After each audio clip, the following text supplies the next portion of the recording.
Fala pessoal, gravando o vídeo agora para falar sobre o último jogo da semifinal da Libertadores, que foi Palmeiras versus LDU. Um jogo excelente, para mim foi um recital de futebol promovido pelo Palmeiras, né? A gente falou do último jogo que o Palmeiras enfrentou a LDU, que foi tudo que o Palmeiras não tinha feito até então, fez lá em Quito, se eu não me engano, enfrentando a LDU, defendeu mal, atacou mal, fez tudo mal. Mas aqui no Brasil a coisa foi totalmente diferente. Palmeiras jogou bola, Palmeiras fez tudo que o Abel falou que o Palmeiras ia fazer. E como todos já estão falando, né, 90 minutos não foi o suficiente, não foi até muito, porque em 80 minutos já estava decidida ali a classificação para o Palmeiras. E hoje a gente vai falar sobre o jogo em si, né? Vou primeiro comentar sobre o primeiro tempo. O primeiro tempo para mim foi um jogo assim que o Palmeiras fez o que deveria fazer. O Palmeiras que controlou bem o jogo em si, né? Não foi aquele time afoito por querer fazer um gol. O Palmeiras estava querendo fazer o gol, mas ao mesmo tempo estava sabendo jogar um bom futebol. Todos já imaginavam, né, que a LDU ela ia vir para justamente só se defender, né? Se defender e ali fazer cera, que foi algo que fizeram o bastante. Ou para mim o goleiro em si foi um dos que mais ganharam nessa questão de cera, mas isso não foi suficiente para parar o Palmeiras. O Palmeiras soube lidar com esses momentos, belas jogadas em si. Vitor Roque dessa vez sendo mais participativo em grupo, né? Não estava querendo resolver nada só, tocando as bolas quando deveria tocar, triangulando jogadas e tudo. Isso foi muito importante para que o Palmeiras em si conseguisse se manter vivo assim na competição. E foi um gol logo, né? O gol no início. Deixa eu só ver a minutagem correta aqui. O gol foi 20 minutos com o gol do Sousa de cabeça. Uma excelente enfiada de bola do Alan, né? Que é um jogador que não estava sendo muito aproveitado assim pelo Abel Ferreira, mas a gente já tinha visto boas participações dele quando jogou na Copa Mundial de Clubes, né? Muitas das vezes entrando no lugar do Estevão ali e enfrentando alguns times aqui do Brasil também depois do Mundial de Clubes, mas teve um momento discreto em si, agora voltou, jogou muito ontem, cara, para mim eu acho que ele era para ter sido o melhor jogador da partida, se não fosse o Veiga, né? O Veiga é um capítulo à parte. Mas o Alan conseguiu mostrar o porquê que ele merece pelo menos uma chance ainda de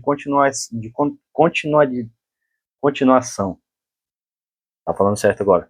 Continuação no campeonato, porque é um campeonato que vai se tornar longo agora para o Palmeiras, né? A gente tem que lembrar que o Palmeiras ele está disputando também um Brasileirão que só depois, já no final, que acho que é no final do mês de novembro, que ele vai enfrentar o Flamengo na Copa Libertadores. E com isso também, já no finalzinho, teve um lance, cara, que acho que foi aos 35, 30 minutos, em que o Vitor Roque, ele dá uma arrancada, né? Só tem um zagueiro da LDU ali tentando fechar o Vitor Roque, mas o Vitor Roque tinha duas opções, ou era o Sousa ou era o Flaco Lopes, e ele resolveu chutar, tipo, ali era para ele tocar, cara. Acho que o Vitor Roque muitas vezes ele quer ser, e isso é importante, né? No fim das contas, ele é um atacante. Um atacante vive de gols, mas algumas das vezes ele tem que ser um pouco mais participativo nessas questões. Não decidiu tocar para nenhum dos seus companheiros de equipe, chutou em cima do zagueiro e ali já era para ter tido 2-0 bem antes.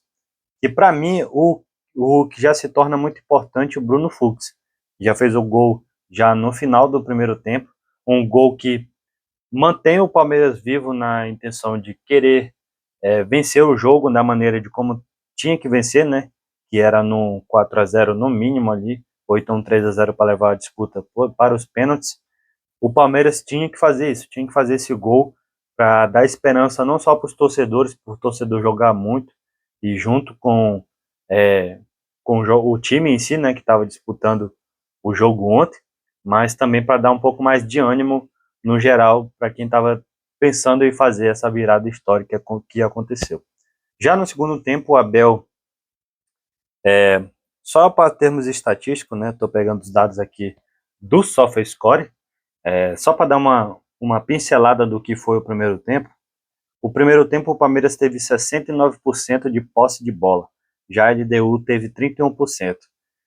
O Palmeiras praticamente mandou no jogo desde o começo, teve o XG de gols esperados 2.02, que foram os 2 gols que aconteceram, né? Mas teve outras oportunidades também do Palmeiras em si. A LDU praticamente não chutou no gol adversário. Teve 3 grandes chances do Palmeiras, aquela foi a do Vitor Roque, que eu cheguei a comentar. E no segundo tempo, o XG do Palmeiras foi de 1.69 gols. Ele deu também nada e teve pelo menos 3 grandes chances. E aqui que eu tinha falado, né, que a gente entra num capítulo à parte, porque o Abel, quando ele começa o segundo tempo, logo depois ele já saca o Sousa e o Maurício. E para início, o Maurício, acho que ele não teve ontem uma participação assim, pelo menos o que eu acho que o Abel esperava que acontecesse, né? Muitas das vezes ali ficou meio apagado e tudo, mas o Sousa, pelo que eu acho que esperava que entregava, entregou, que foi o gol lá. Mas depois disso teve o gol do Veiga, né? Que foi já no minuto 68, com a assistência do Vitor Roque. Ali foi o gol assim que era pro Veiga até ter entrado com a bola dentro do gol lá. Já no finalzinho teve um pênalti ainda, no minuto 82, que foi marcado. Mais uma vez o Alan, ele acabou puxando esse pênalti pro Palmeiras, né? O Alan jogou muito ontem na questão de dribles, na questão de também enfiada de bola, triangulações, tudo foi um tático bastante interessante. No geral é isso, eu acho, pelo que eu vi lá, o Palmeiras jogou muito, depois só se defendeu, né?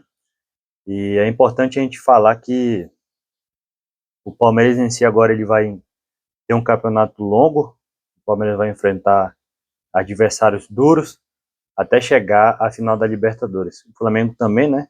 E estão disputando também o Brasileirão. Então é algo que vai ficar difícil para esses dois times. Bora ver o que vai acontecer daqui para frente.